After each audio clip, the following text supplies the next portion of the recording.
Oui, bonjour tout le monde. C'est le dimanche de la résurrection du Seigneur Jésus. J'aimerais vous inviter à ouvrir vos Bibles dans Matthieu chapitre 21. Matthieu chapitre 21. Et que vous savez, on a fait un dimanche avant le dimanche de la résurrection. C'est le dimanche de l'entrée triomphale du Seigneur Jésus dans la ville de Jérusalem. Alors, Dieu m'a mis à cœur, en effet, de parler de cela, parce qu'on va parler de la dernière semaine de son ministère, que Jésus, par exprès, a accompli des prophéties messianiques, a commencé avec son entrée triomphale dans la ville de Jérusalem. Donc, Matthieu chapitre 21, nous allons lire les premiers 11 versets.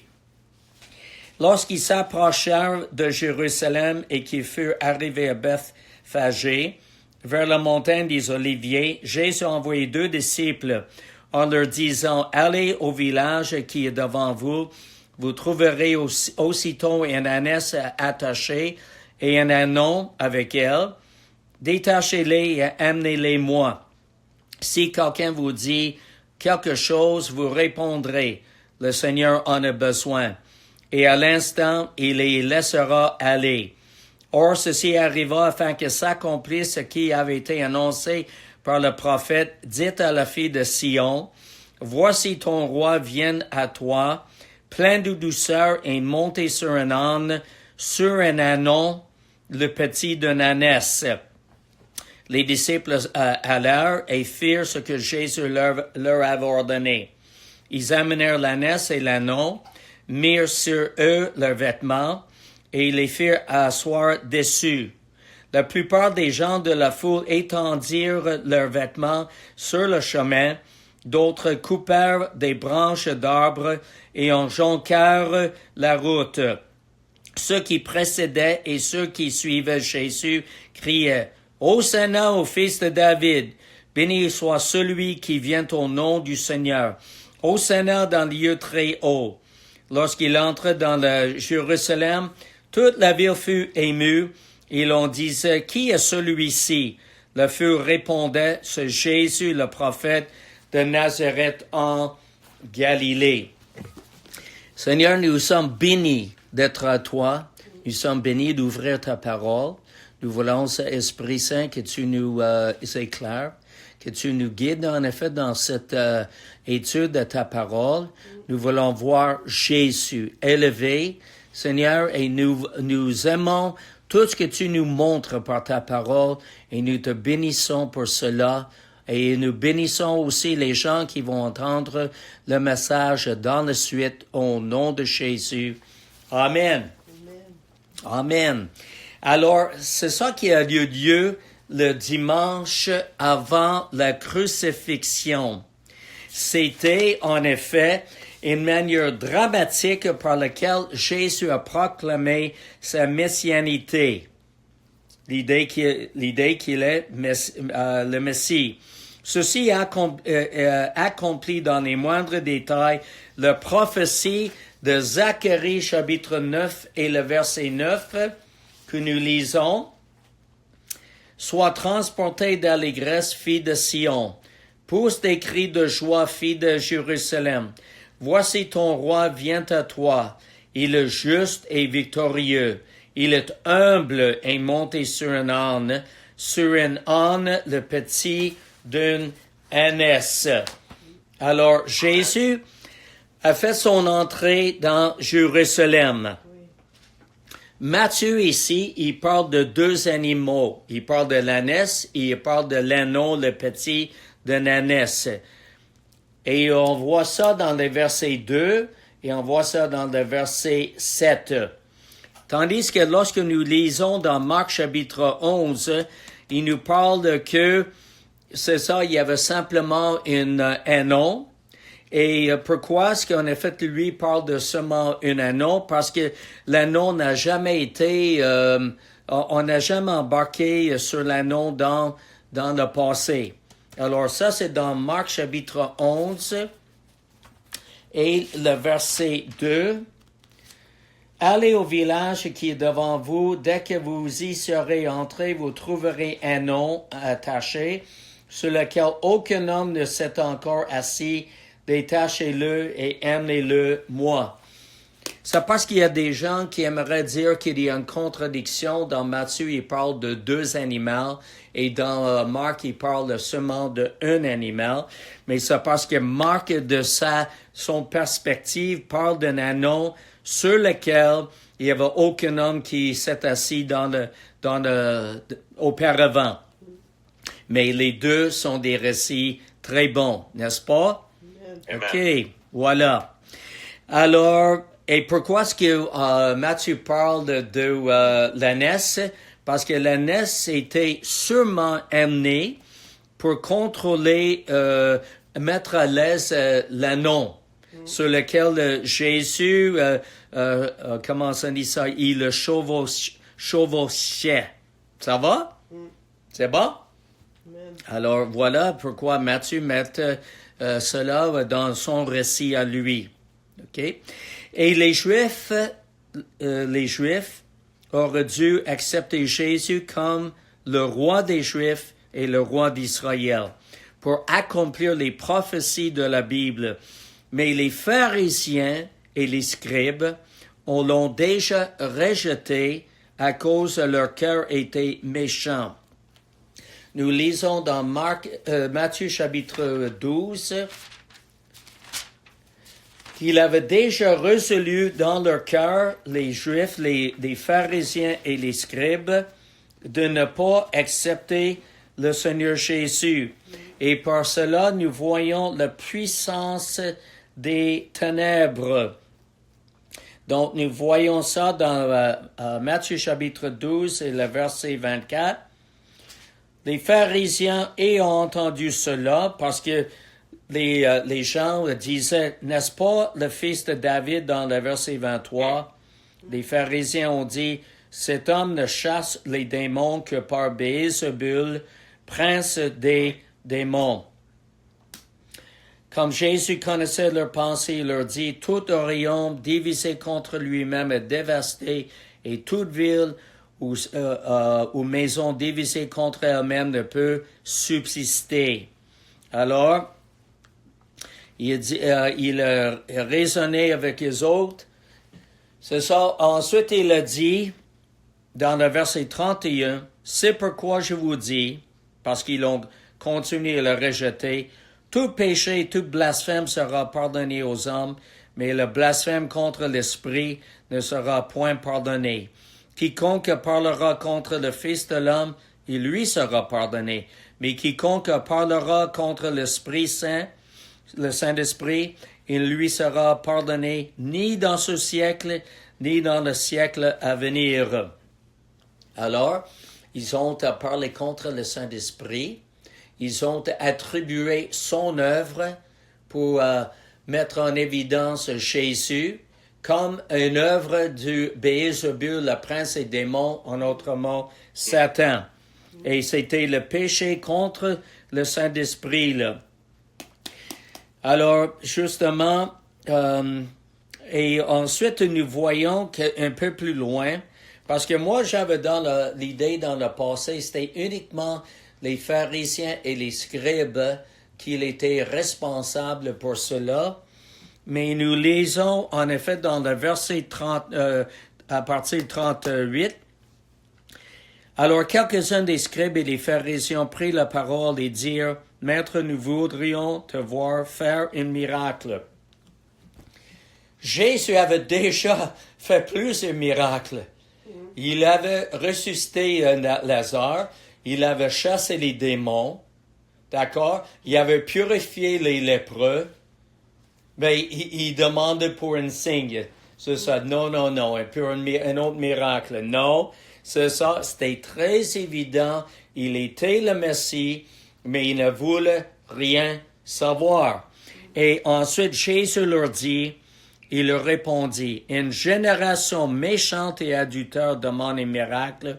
Il ne lui sera donné d'autre miracle que celui du prophète Jonas. » Alors, c'était la génération, c'était en effet le cas du peuple d'Israël qu'il avait justement rejeté le fait que Jésus était le Messie et que c'était un point tournant dans le ministère de Jésus lorsque les leaders ont décidé le rejet, qu'importe ce que lui allait faire, pour prouver sa divinité, qu'il était le Messie. Et nous lisons dans le verset Matthieu chapitre 21 et le verset 9. C'est ça, pendant son entrée triomphante dans Jérusalem, nous allons voir combien, en effet, les foules sont tellement facilement influencées. Oui. C'est ça, pour un jour, dire, oh, ben, Hosanna, puis gloire à celui qui vient au nom de David, puis c'est ça, au nom du Seigneur, au fils, Hosanna au fils de David. Puis là, on voit ça dans le verset 9 de Matthieu chapitre 21. Ceux qui précédaient Jésus et ceux qui suivent Jésus criaient « Hosanna au fils de David, béni soit celui qui vient au nom du Seigneur, Hosanna dans le lieu très haut. » Et la ville, en effet, était émue. Donc, ils ont crié, c'est ça, pour dire « Oh ben, Hosanna, puis il vient, puis voilà, c'est ça. » Ils ont agi en faveur de Jésus et son entrée. Mais plus tard, dans Matthieu chapitre 27 et le verset 23, nous allons voir combien les gens sont changeants. Oui, verset 21. Le gouverneur prenant la parole leur dit, « Lequel des deux voulez-vous que je vous relâche? » Et répondirent, « Hein? Barabbas! » Pilate leur dit, « Que ferai-je donc de Jésus qu'on appelle Christ? » Tous répondirent, « Qu'il soit crucifié. » La foule. Le gouverneur dit, « Mais quel mal a-t-il fait? » Et crièrent encore plus fort. Il n'y a aucune façon de raisonner avec la foule. Ils ont crié et encore plus fort qu'il soit crucifié. Qu'il soit crucifié. Donc, c'était une génération méchante et adultère qui a demandé en effet pour la crucifixion du Seigneur Jésus, là. OK? Donc, Matthieu chapitre 27 et le verset 63. Et vous savez en effet que les pharisiens, des leaders des Juifs, ils savaient très bien qu'est-ce que Jésus a dit là, lorsqu'il a parlé de sa résurrection. Il a dit, « Détruire ce temple et en 3 jours, je le relèverai. » Ils ont très bien compris. Comment est-ce qu'on le sait? Parce que dans le verset, le passage Matthieu 27 et le verset 62. Le lendemain qu'il était le jour après la préparation, les principaux sacrificateurs et les pharisiens allèrent ensemble auprès de Pilate et dirent, « Seigneur, nous nous souvenons que cet imposteur, ce séducteur, a dit quand il vivait encore, après 3 jours, je ressusciterai. » Ils savaient très bien. Donc, c'est ça. Et qu'ils l'ont appelé un imposteur, ils l'ont appelé un séducteur. Dans d'autres Bibles, ils appellent ça un séducteur. Alors, qu'est-ce qu'il y avait à faire avec le peuple juif? Et c'est ça qui m'a embêté un peu des fois. J'ai pensé à ça, là. Si j'étais vraiment rempli de l'Esprit comme le Seigneur Jésus était, c'est ça, vraiment, ça serait beaucoup mieux, en effet, pour faire du ministère. Mais ensuite, j'ai réalisé, Jésus était rempli du Saint-Esprit et on a vu l'opposition, on a vu le blasphème contre le Saint-Esprit par rapport à lui. Puis, c'est ça, il les a appelés une race de vipères, il les a appelés, en effet, une génération méchante et adultère. Puis là, c'était c'était le Fils de Dieu sur la terre, en tant qu'un homme rempli du Saint-Esprit. Il faisait toujours ce que le Père lui montrait. Et ensuite, il disait juste ce que le Père lui montrait à dire. Et ensuite, ils l'ont rejeté. C'est ça, c'est presque incroyable. C'est ça. Amen. Combien le cœur de l'homme est torturé par-dessus tout, il est méchant, qui peut le connaître. Alors, Matthieu chapitre 28 et le premier verset, puis là, on est rendu à la résurrection. Après le sabbat, à l'aube du premier jour de la semaine, Marie de Magdala et l'autre Marie allèrent voir le sépulcre. Et voici il y eut un grand tremblement de terre, car un ange du Seigneur descendit du ciel, vint rouler la pierre et s'assit là-dessus, là. Wow! Et ça, c'est quelque chose. Hein? Et les gardes, justement, qui étaient là, étaient remplis de frayeur. Puis là, en effet, l'ange a fait ce qu'il avait à faire. Il a roulé la pierre, il s'assit là-dessus, là. C'est ça. Et puis les autres étaient pleins de frayeur, justement. Ouais. Puis là, en effet, son aspect, verset 3, était comme l'éclair et son vêtement blanc comme la neige. Les gardes tremblaient de peur et devinrent comme morts. Et ça, c'est toute une frayeur. C'est pas juste avoir une petite peur de quelque chose, là. Non, il était comme mort, puis il pensait que, en effet, si cet ange n'était pas en bonne humeur, que les autres y allaient passer au cash et dans pas grand temps. C'est ça. Donc, mais l'ange prit la parole et dit aux femmes, il a parlé aux femmes, pour vous, ne craignez pas. Hey, les gardes ont tout entendu ces choses-là. L'ange, il parlait aux femmes. Il ignorait les autres. C'est ça. Et les autres, malgré le fait qu'il y avait des épées en main, là, c'est ça, je pense pas qu'il y avait même pas l'énergie, la force pour prendre leurs épées pour, c'est ça, vouloir faire quelque chose, là, pour attaquer l'ange. Oh non, c'est ça. Mais l'ange prit la parole et dit aux femmes, j'aime ça qu'il parle aux femmes. Oui. C'est ça, il n'y avait pas d'hommes, il y avait des femmes.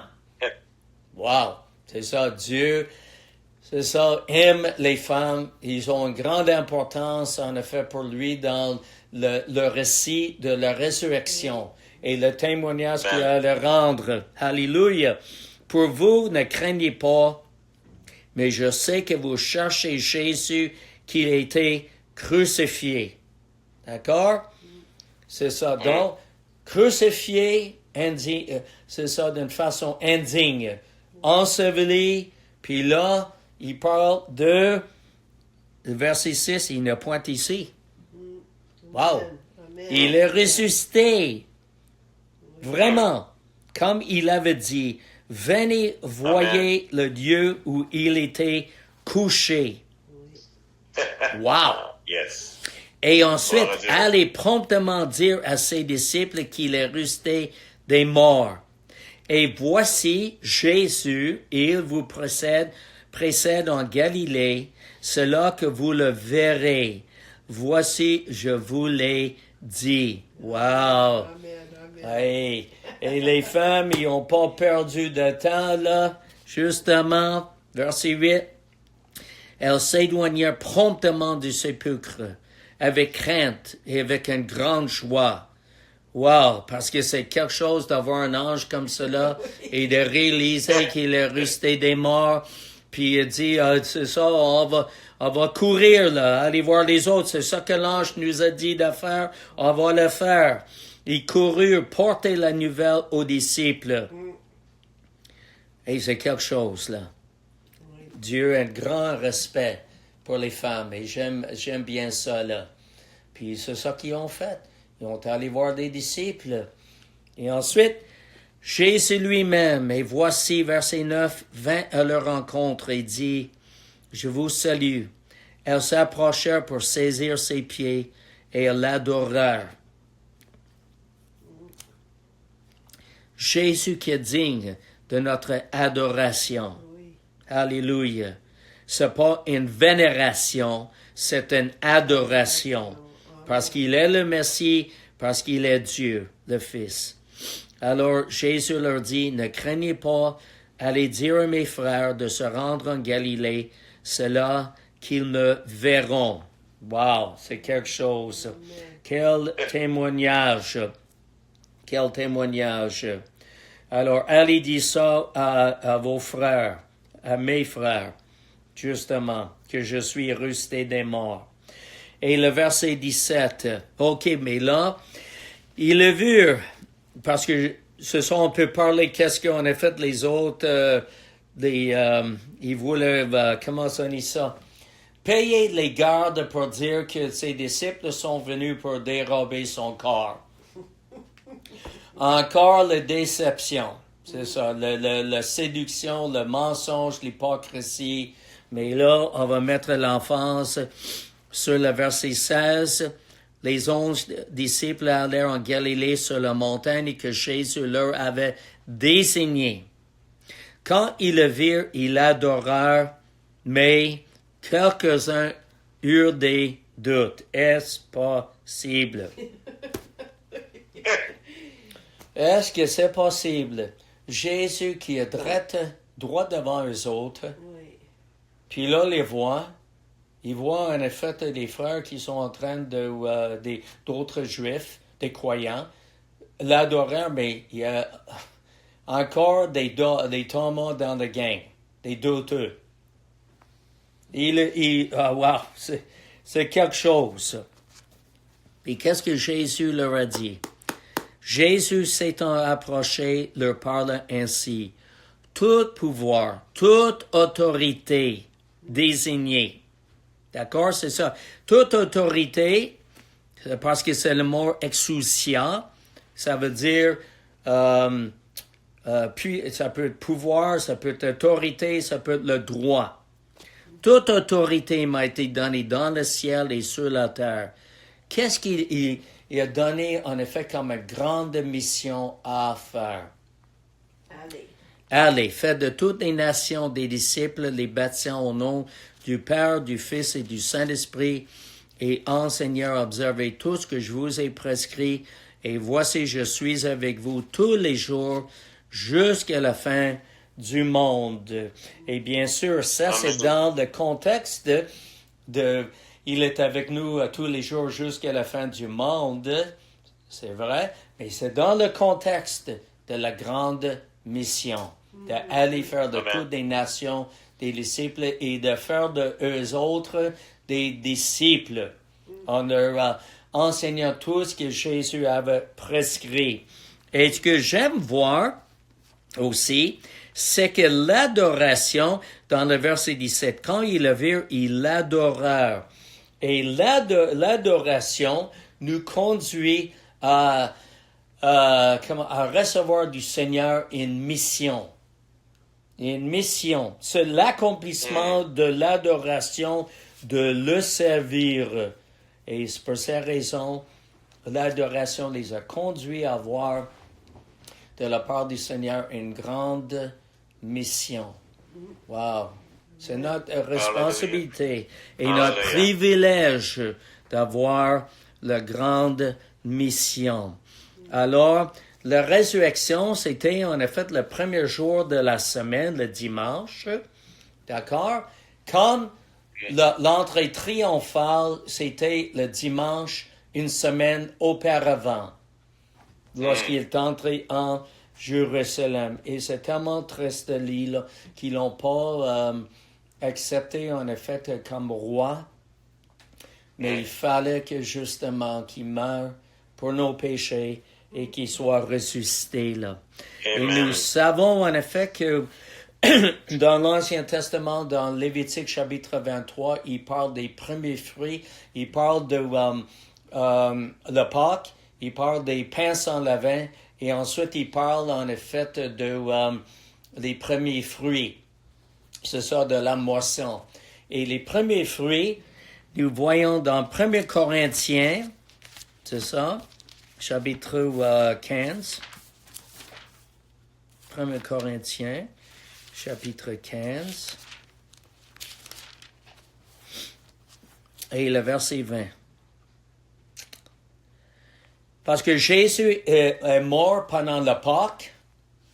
Il y avait cet espace entre ça, les pains sans levain. C'est ça? Entre ça et son résurrection. Puis il est ressuscité, en effet, le premier jour de la semaine, qui est symbolisé dans l'Ancien Testament par les prémices de la moisson, qui était en effet amené au prêtre. Puis là, en effet, Jésus est ressuscité, là. Verset 20. Mais maintenant, Christ est ressuscité des morts, il est les prémices de ceux qui sont morts. Et car puisque la mort est venue par un homme, c'est aussi par un homme qu'est venue la résurrection des morts. Et comme tous meurent en Adam, de même aussi tous revivront en Christ. Chacun à son rang, Christ comme prémisse, puis ceux qui appartiennent à Christ lors de son avènement. Alléluia.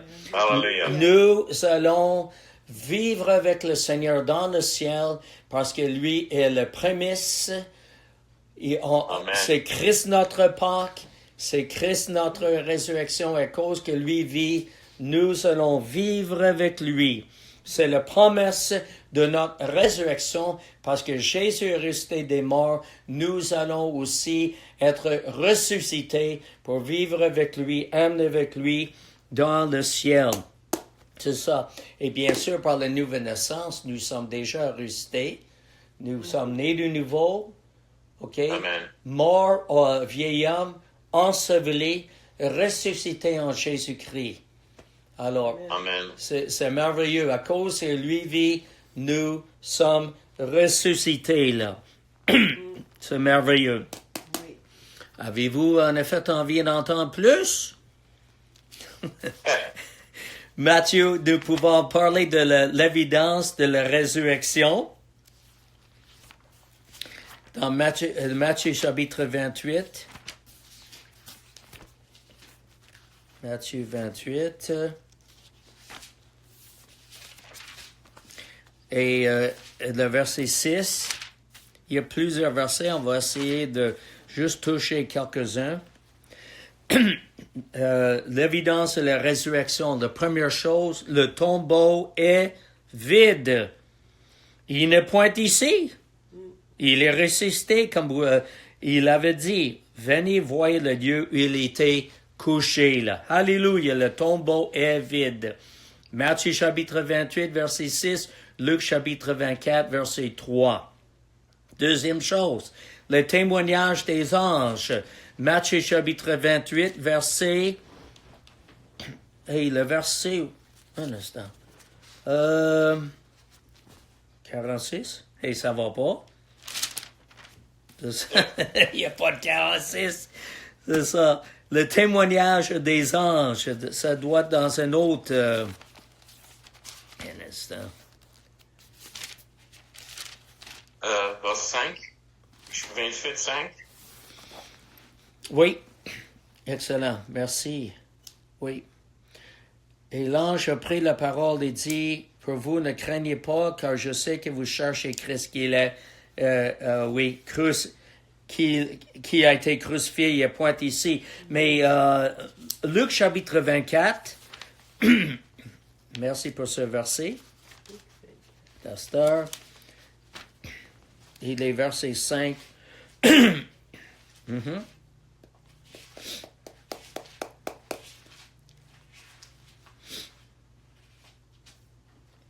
Saisi de Luc chapitre 24 verset 5, saisi de frayeur, elles baissèrent le visage contre terre, mais ils leur dirent, pourquoi cherchez-vous parmi les morts celui qui est vivant? Il n'est point ici, mais il est ressuscité. Souvenez-vous de quelle manière il vous a parlé lorsqu'il était en Galilée et qu'il disait, il faut que le Fils de l'homme soit livré entre les mains des pécheurs, qu'il soit crucifié et qu'il ressuscite le troisième jour, et elles se souvinrent des paroles de Jésus. Alléluia.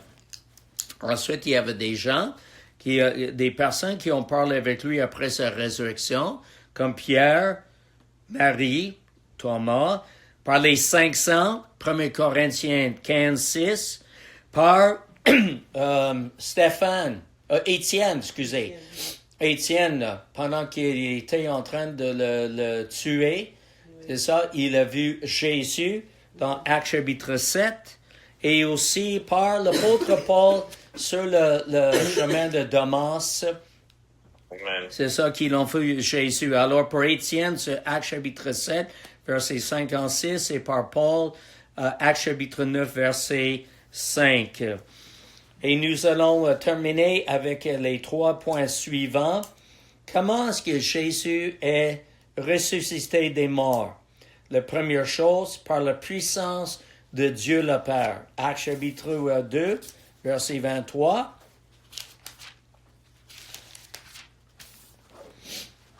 Actes chapitre 2, verset 23. Cet homme livré selon les desseins arrêtés et selon la préscience de Dieu. Vous l'avez crucifié, vous l'avez fait mourir par la main des impies, et Dieu l'a ressuscité en le délivrant des liens de la mort, puisqu'il n'était pas possible qu'il soit retenu par elle. Alors, c'est Dieu le Père. Et on voit aussi, je vais donner les autres versets, dans Actes chapitre 3, verset 15 et Actes chapitre 5, verset 30. Deuxième chose, c'est par la puissance de Jésus-Christ lui-même. Dans Jean chapitre 2 et le verset 19, dont la Trinité était impliquée dans la résurrection du Seigneur Jésus. Jean chapitre 2 et le verset 19, et Jésus, ils demandèrent les Juifs en verset 18. Les Juifs prenant la parole lui dirent, « Quel miracle nous montres-tu pour agir de la sorte? » Et Jésus leur répondit, « Détruisez ce temple, et en 3 jours, je le relèverai. » D'accord? Puis, les Juifs dirent, « Il a fallu 46 ans pour bâtir ce temple, et toi, en 3 jours, tu le relèveras. » Mais il parle du temple de son corps. Exactement. Amen. C'est pourquoi, lorsqu'il fut ressuscité des morts, ses disciples se souvinrent ce qu'il avait dit cela, et crurent à l'Écriture et à la parole que Jésus avait dite. Alléluia. Et le verset chapitre 10, toujours dans Jean, chapitre 10, et le verset 18, commence au verset 17. Le Père m'aime parce que je donne ma vie afin de le reprendre. Personne ne me le ôte, mais je le donne de moi-même. J'ai le pouvoir de la donner et j'ai le pouvoir de la reprendre. Tel est l'ordre que j'ai reçu de mon Père. Wow! Donc, il est ressuscité par sa propre puissance. Et le dernier, c'est 1 Pierre, chapitre 3. Et vous savez quelle personne reste pour la question de la résurrection du Seigneur Jésus? Pour voir que la Trinité, chaque personne était impliquée dans la résurrection du Seigneur Jésus. C'est le Saint-Esprit. 1 Pierre, chapitre 3, et le verset 18. Christ aussi a souffert une fois pour les péchés, lui juste pour les injustes, afin de nous amener à Dieu. Il était mis à mort quant à la chair, mais rendu vivant, hallelujah, quant à l'esprit. Alors, chaque personne de la Trinité était impliquée dans la résurrection du Seigneur Jésus. C'est merveilleux, le temps de la résurrection, merveilleux, son entrée triomphale dans Jérusalem. Il était crucifié, il était enseveli, il est ressuscité le 3e jour, Il est paru à un paquet de monde. Et voilà, tout cela avait été prédit aussi par les prophètes dans l'Ancien Testament et par lui-même. Et voilà. C'est merveilleux de voir, et par l'évidence les autres témoins, et c'est tellement important la résurrection du Seigneur Jésus, parce que ça prouve, selon Romains, qui il est. Il est le Fils de Dieu avec puissance. Oui. C'est ça. Donc, il est vraiment Dieu incarné, mort, enseveli, resté vivant, et le salut est en lui. Et il n'y a aucun autre Jésus qui peut nous sauver. Ce n'est pas le Jésus des musulmans, des témoins de Jéhovah, ou d'autres en effet un groupe religieux. C'est le Jésus de la Bible qui est divin et qui sauve parfaitement. Oui. Alléluia. Amen. Merci Seigneur pour le temps de ta résurrection que nous célébrons aujourd'hui. Merci que tu es resté des morts pour prouver qui tu es. Merci que tu es venu accomplir parfaitement la volonté de ton Père, son plan impeccable. Merci que l'ennemi était embêté. Oui. Merci que dans ton humilité, tu es mort sur la croix pour nos sales péchés. Mais tu es resté des morts, nous célébrons cela parce que à cause que tu vis, nous vivons et nous allons vivre avec toi éternellement dans le ciel avec le Père, le Fils et le Saint-Esprit, avec des myriades d'anges, les 24 vieillards, et nous allons t'adorer pour l'éternité. À toi soit la gloire et l'honneur et la magnificence au siècle des siècles. Amen. Amen. Alléluia. Amen. Amen. Veux-tu que j'arrête l'enregistrement? OK. Stop recording. You were saying.